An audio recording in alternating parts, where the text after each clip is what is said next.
Okay guys, তোমরা সকলেই জানো যে তোমাদের আমাদের ডাব্লিউবিপির কনস্টেবল বা লেডি কনস্টেবলের যে ভ্যাকেন্সি বেরিয়েছিল তার এক্সাম কিন্তু 30শে নভেম্বর। তো তোমরা আশা করি সবাই খুব ভালোভাবে পড়াশোনা করছো, পড়াশোনা চালিয়ে যাও, তোমাদের এক্সাম খুব ভালোই হবে যদি তোমরা ঠিকঠাক মতো মিনিমাম একটা পড়াশোনা করো, তবুও খুব কঠিন নয়।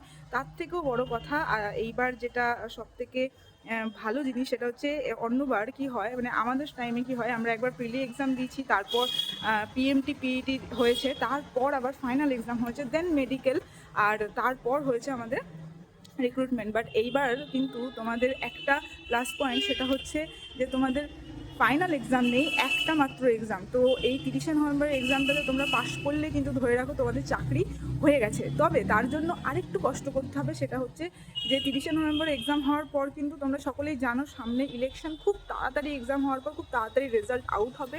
আর রেজাল্ট আউট হয়ে গেলে কিন্তু তোমরা মাঠের জন্য খুব কম সময় পাবে। তো মাঠের জন্য তোমরা এখন থেকেই অল্প স্বল্প মাঠে যাওয়া শুরু করো, প্র্যাকটিস শুরু করো আমি বলবো, কারণ তখন এক্সাম হয়ে যাওয়ার পর রেজাল্ট খুব তাড়াতাড়ি বেরিয়ে যাবে এবং তোমরা তখন একদমই সময় পাবে না। তো আমি মেয়েদের জন্য স্পেশালি বলবো, লেডি কনস্টেবলদের জন্য অনেকেই আমাকে জিজ্ঞাসা করে যে হাইট কতটা লাগে, তারপর কতটা দৌড়তে হয়, কত মিনিটের মধ্যে। তো আমি খুব শর্টে বলছি যে হাইট 160 সেন্টিমিটার লাগে, মানে মিনিমাম একটা হাইট যেটা হয় ওয়েস্ট বেঙ্গল পুলিশে 160 সেন্টিমিটার। আর রানিংটা তোমাদের থাকবে 4 মিনিটে 800 মিটার।